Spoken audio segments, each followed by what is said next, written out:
Welcome to the podcast. We got my man Kenny JTV in the building, and we're going to be talking about all the things. We're going to be talking about how he got started, his backstory, the journey that he's been on, and then what he's up to now, how he's been able to leverage social media without buying leads to make a six-figure income as a life insurance agent. And one of the things that really stood out to me as a marketer was you were doing day in the life content as a life insurance agent.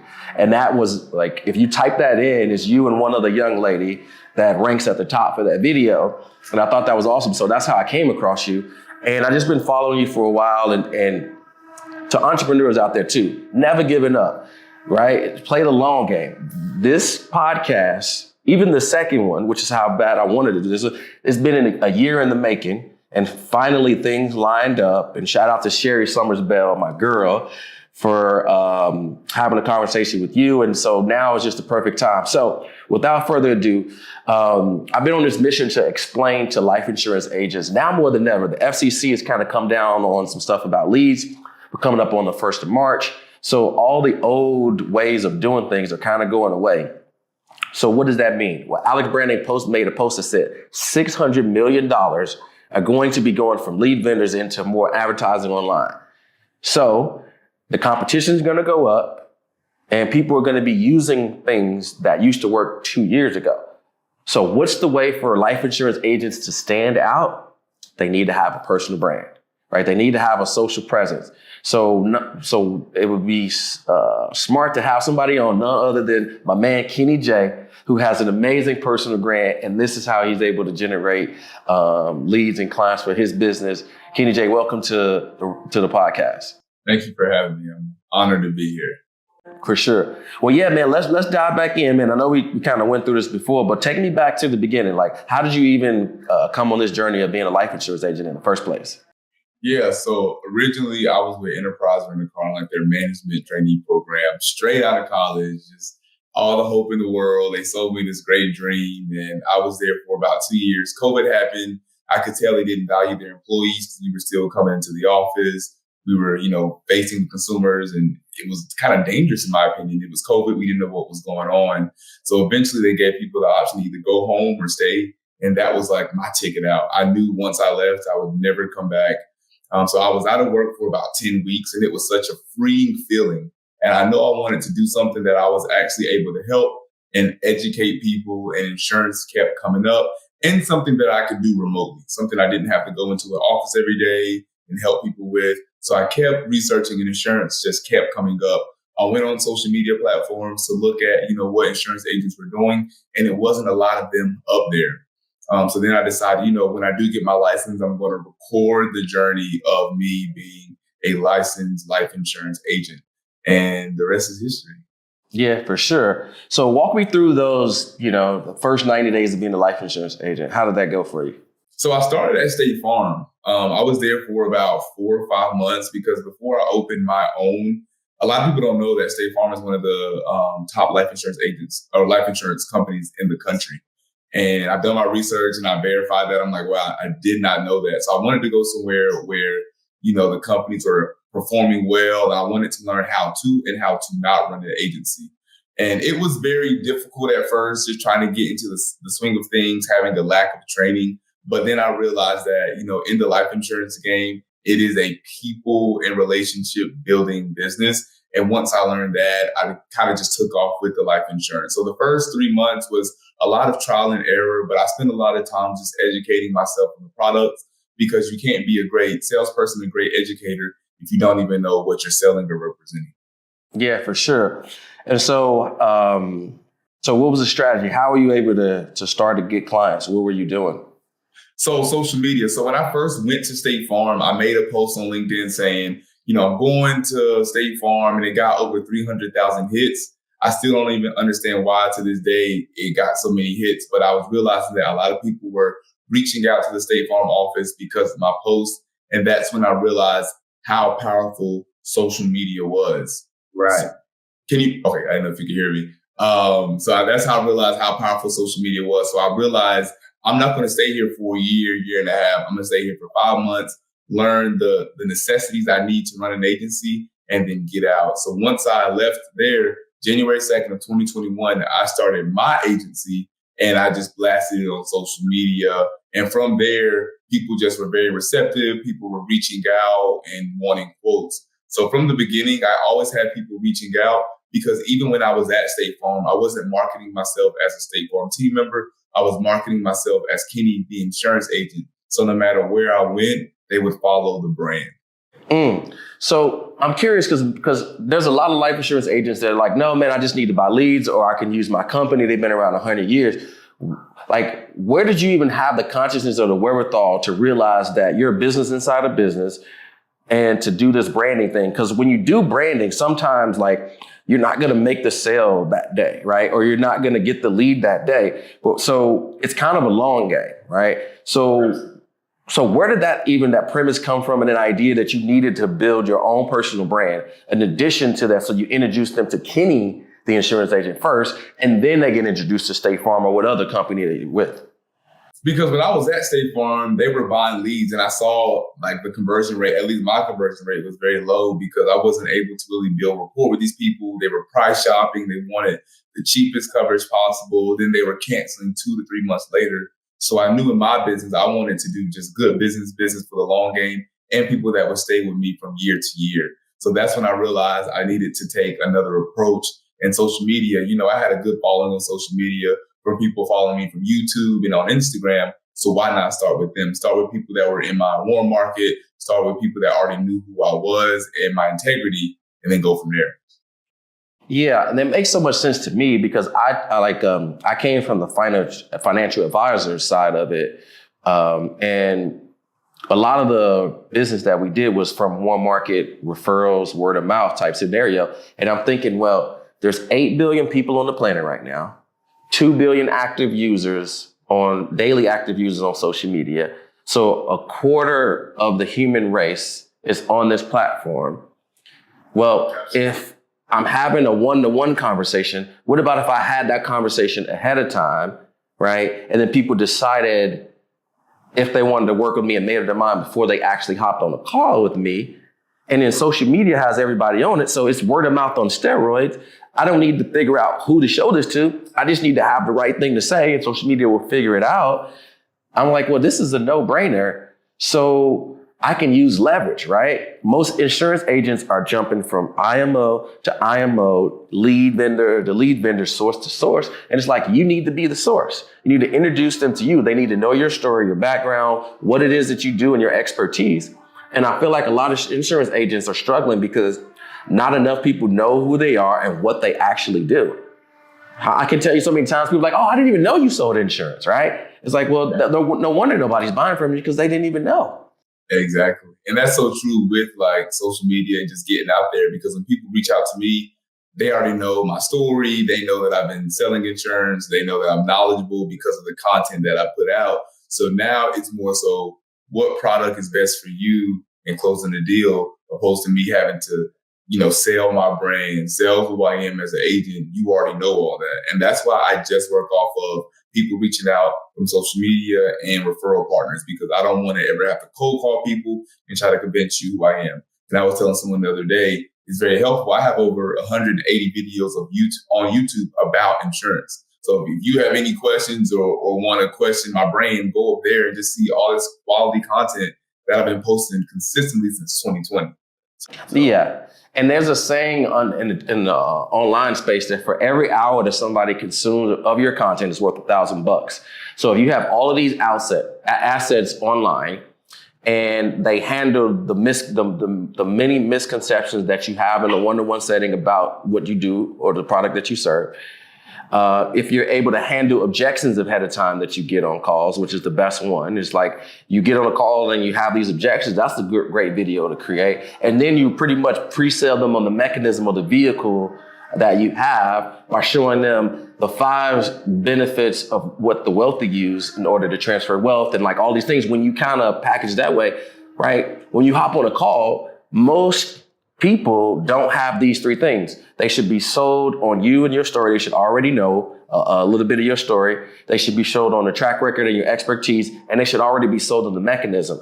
When you have those three things with people hopping on the call, it's inevitable that they're going to buy. You just have to go through the process and make the economics work. And that's so powerful. I feel like so many times as an insurance agent, we're just so used to having this one-on-one conversation. And it's like, well, what about if all of those things that you're educating and convincing and training people on, that you had them ahead of time, that was already handled. So when you hop on a call, you can just ask questions. And we use the reverse selling system in our Profit Creator program, where you can ask questions in a specific manner to where you can ultimately get to the end of the call. It's objectionless close, where you're just having a conversation just like this. And I think that's such a better way to spend your time as a life insurance agent, right? You don't feel like a professional chasing people, convincing people with the leads, right? To pick up the phone, convincing them to book the appointment, convincing them to keep the appointment, convincing them to buy the insurance on the call, convincing them to keep the insurance after they buy. Like, all of that is convincing. And it's because you don't have those three things that I mentioned before that you need in order to be seen as an expert in your field or a trusted advisor. No, for sure. And I feel like being on social media as well helps your credibility, because I mean, a lot of life insurance reps have a bad name, because they're selling a product that they're not really educated on and so forth. But when you're posting a lot of knowledge and you're posting day in the life videos, they have a look in on your life. And one thing that I always get on the phone is, you just seem so genuine. And I said, because I am, I do this because I want to help people. I'm not just in life insurance for the money. Of course, that's great. But, that wasn't my reason for getting into it. I've seen, family members pass and they did and didn't have life insurance. And I see how it goes from both ends. And especially people that are minorities, people that are Black that don't have life insurance.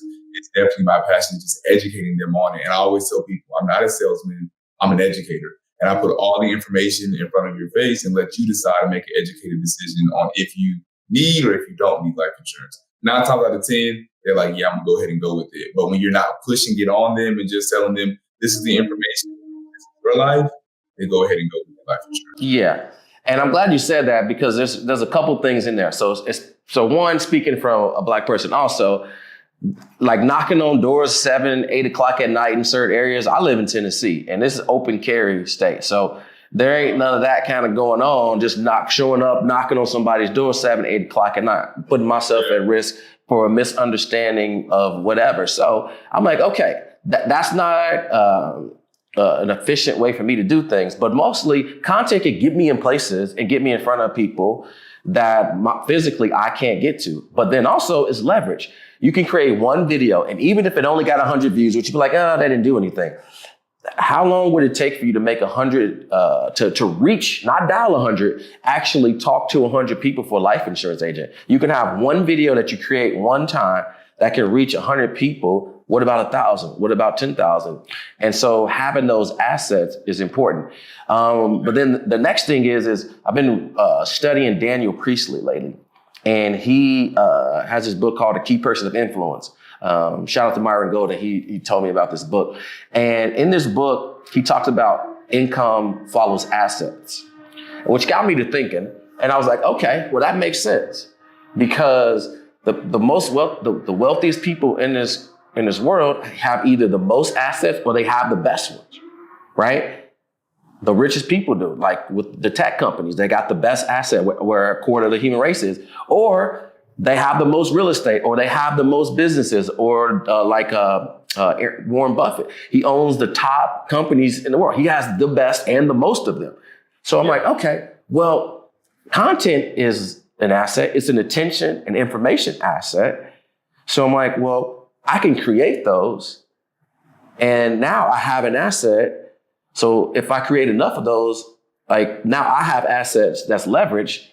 I'm like, oh, okay. So I need to create assets and see content as an asset that over time, you said you got 100 and some odd videos. Those are all information assets. And the reason why I'm saying all of that is because the reason why most insurance agents and even 9-to-5 people struggle is because their only asset is their ability to do the work in order to make money.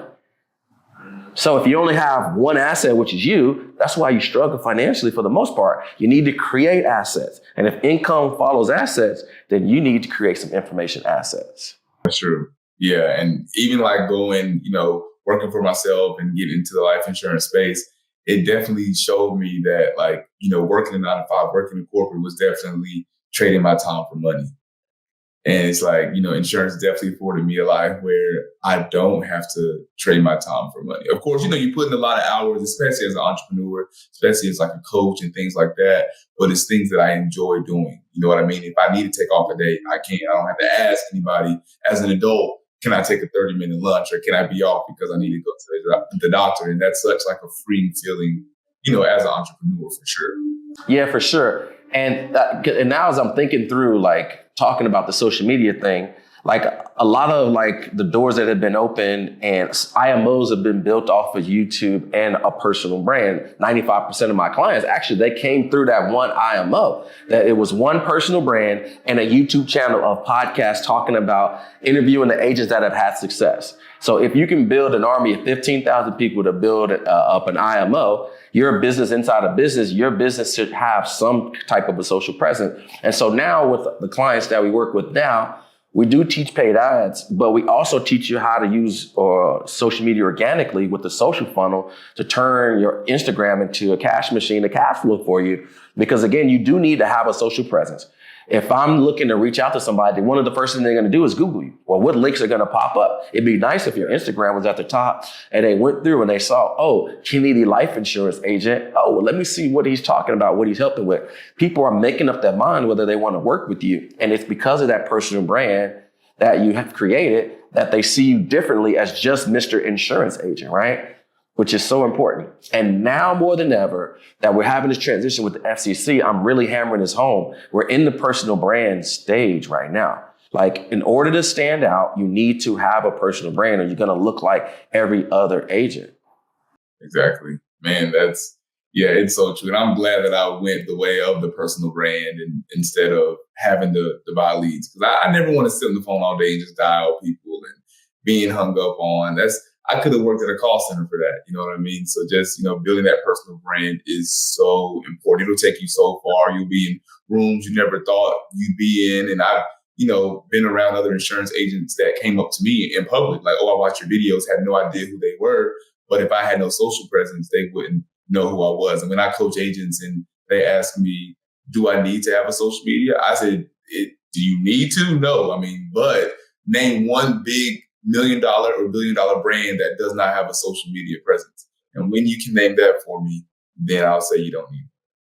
Yeah. And it turns you from having to do a ton of outbound to like having people come to you where people just come out of you. And this is specifically for people who are not the turn and burn insurance agent that just wants a bunch of leads. If you're already doing your business by referrals and really trying to do, higher end sales and like IULs and stuff of that nature, you definitely need to have a brand so that people can consume all the content that you have. And again, the best customer is an educated customer. So if you want to be seen as the expert, you need to educate them because then they're going to associate the knowledge that they have from you.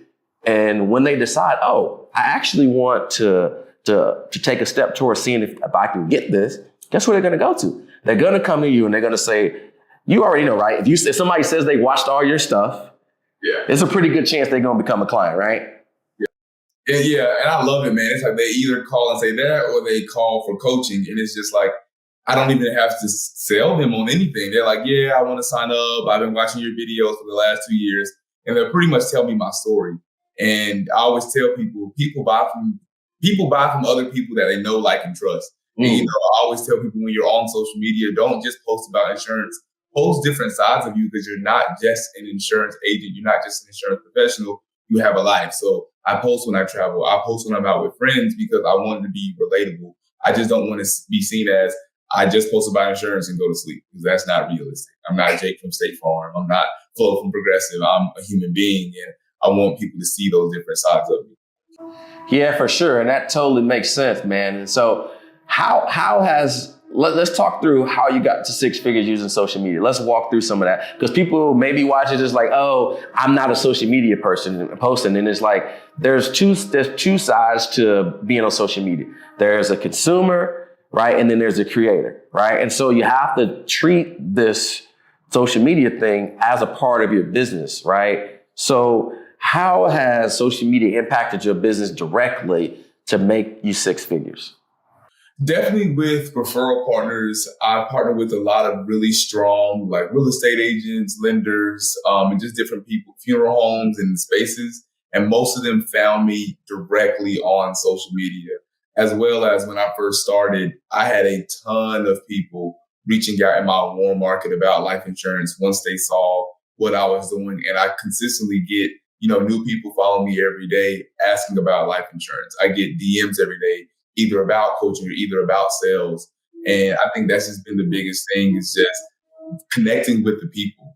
And, because I'm able to connect with the people, they reach out and they get the insurance. So I would honestly say just consistently posting has helped me grow to six figures pretty fast. And I'll be honest, and I know you can attest to this, like once you get a little piece of the pie, you realize it's not hard to get to six figures. Right. Like, you break it down, I think it's a little under $1,960 a week. And once I figure that out, I'm like, oh, this is how much I need to make. This is how many sales I need to get a week. I just did the reverse math and then just went from there and advertised on social media and just was super consistent. I think consistency is really the key to get into that six-figure spot. Because a lot of times, some of my videos don't do amazing. Some of my videos don't do well, but that doesn't discourage me because I know the return on them. And I've done a video that didn't do well for a year. A year later, it blew up and I got 10 leads from it. So it's just like not paying attention to the numbers, because you can't plant a seed in the ground and then be mad the next day when you don't have an apple tree. It takes time. You have to give it time to grow and blossom. And the algorithm will push you, I promise you, to the people that needs to see your content. Yeah. And here's the key to that. Even if it doesn't get a bunch of views, it's so crazy that the small views that they get, it still hits the right people. You'll still get people from the videos like, oh yeah, I watched that video, and you go back and look at it and it's got 50, 40, 100 views. It still gets to, like, the only people that will watch it is the people who are interested in watching it, even if it is small numbers. And you said something about the apple tree.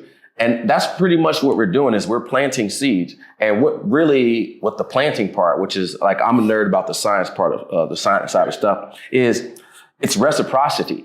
See, it's give and ye shall receive. So even like if you plant the seed, like the natural thing to happen is to receive the reward, which is if you plant an apple seed, you're not going to just get one apple. You're going to get an apple tree. So at that point, you realize that this is a long-term strategy to nurture people. And then circling back to how you're able to grow your business, where people actually watch your stuff and then ultimately it ends up blowing up. So you don't know which video is going to blow up. You don't know which video is going to reach anybody. What you're doing is you're sharing information to be seen as a resource. When you're seen as a resource, you're giving out all these seeds that eventually they're going to come back. You don't know when and where they're going to come back. It can be a week from now. It can be a year from now. But planting all those assets, what happens is that you have a catalog of opportunity that every single day feeds you. Exactly. And then one thing I will say as well is like post, like, because I have a lot of events. So posting like your events as an agent on social media, because you never know who's going to see it. I had someone reach out to me, I think it was earlier this week. I had an event called Cocktails and Coverage during National Life Insurance Awareness Month. I had it at a bar, sponsored the first 100 drinks. People came out and I just, talked about life insurance. We had like a fun game, like a bingo game, won prizes and things like that. This gentleman reached out to me. He's a part of my fraternity in another city. And he reached out and said, like, I see you did Cocktails and Coverage, talk on your social media. I want you to do something like that in this city. And I have about 50 to 75 people that will be there. And I want you to talk to them about life insurance. So, even doing that event and then recording that content, having a videographer come in and record the content and post it, now I'm able to get in front of 50 to 75 more people just because of the content that I posted. And I tell people everything is content. You may think your day is boring, but post what you're doing as an insurance agent, because people getting into the industry want to see it. So it's always going to be content no matter what you're doing, and it can help you get, more business.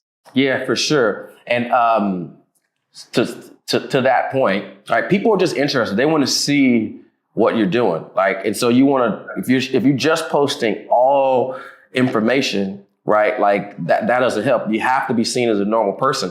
And people just want to see, like, are you really like that online? And so when you post little clips of stories, people knows it, right? We're all looking for something, because we got a lot of stuff going on in life, just for a second to just kind of to take our mind off of things. And people, you'd be surprised that like people are noticing other things that they have in common. It was like, oh, he went and got his haircut, or oh, he has this type of car, or oh, he's in this city. It may be a city that you've already been to, or a restaurant where you're eating at. Like all of those things matter. And all you're doing is you're being a wealth of knowledge and information, but you're also humanizing yourself to not be Mr. Insurance person. And we teach something called the social funnel, where there's like 5 pieces of content that can take you to 6 figures. You need to have 2 pieces of content that's super informational. You need to have a couple that retarget them, and then you need to have one My Story video that kind of explains how you earn or how you learn what you do. And then at the end of that, you kind of explain the mechanism of kind of what the product or service that you do at a very high level. And with having those 5 pieces of content, guys are able to get to 6 and 7 figures. And again, it seems simple, but the easy things are also easy not to do. And people kind of gloss over it because it seems too simple. But again, posting content on social media, you're already on there every single day. It seems silly and you think that no one would care. But again, it's the thing that kind of makes you unique. And ultimately, that's the part of your brand and who you are, the things that you believe, the places that you go, the way that you carry yourself.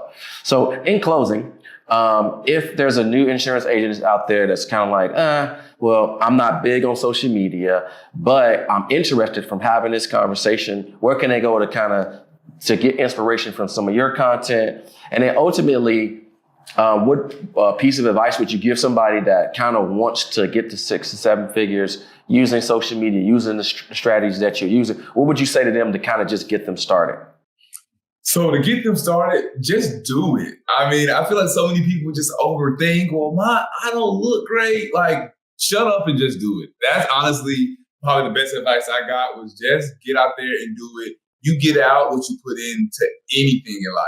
So you can't expect to post 5 videos. Well, nobody contacted me. Like, suck it up. It's entrepreneurship. It's not easy, because if it was easy, everybody would be doing it. It is times where I have to record content and I don't want to do it. But I just look at it as part of the marketing sector of my company. Like, I have to do this to gain business. And you just reach so many people. The peak, when I was posting every day on Instagram, I reached 500,000 people in 1 month. And I had to stop because I was getting so many leads, so many referrals and things like that. So just get out there and do it. And then all my social media platforms is Kenny J TV, all one word, my YouTube, my Instagram. I started getting on TikTok, and I've been getting some leads and referrals from there as well. I don't even have 1,200 followers up there, and I've been getting a ton of leads. And one piece of advice that I would give agents is don't focus on the big number at the top. So I don't even have 10,000 followers on Instagram, but I've been able to make 6 figures off of Instagram. So don't focus on, I have 50, 60,000 followers, because it's not going to be everyone's story. But if you're able to get in front of 2, 3, or even 4,000 people and have those people become your clients, you've been successful. So just monetize the community and the followers that you do have, and I promise you it'll take you far. Yeah, for sure. And it's funny, the consistency is the key, right? It's not the person who knows the most, it's the person who shows up the most. And you got to show up for your clients of the future. And to attest what you said about the growing of the followers, last year I went all in on the personal brand in January. I had 900 followers on Instagram. You have a lot of followers. So I consistently posted, and I just removed all attachment to any type of result. And one little small Twitter post went viral, and it got me 60,000 followers. No, it was like it was a Twitter style post that went viral, and it got reshared. I think I had like 70 million views, 4 million likes, and like 400,000 comments and shares and saves off of this. And the thing is, you don't know which one it's going to be. And so what happened is I'm just contributing, just doing my due diligence every single day, planting seed, giving some inspiration. and using my imagination and creativity. And the algorithm rewarded me one day. I look and it's just like my phone is just blowing up. And I'm like, this is crazy. 70 million accounts reached. And one of the things that I realized is that like, oh, I didn't even do anything special. I just was consistent. And over the year, this one day or this one post rewarded me for all the work I had been doing. So do you think you found the most consistency or the most like results from posting? Like, was it just feed posts, story posts, or like reel posts?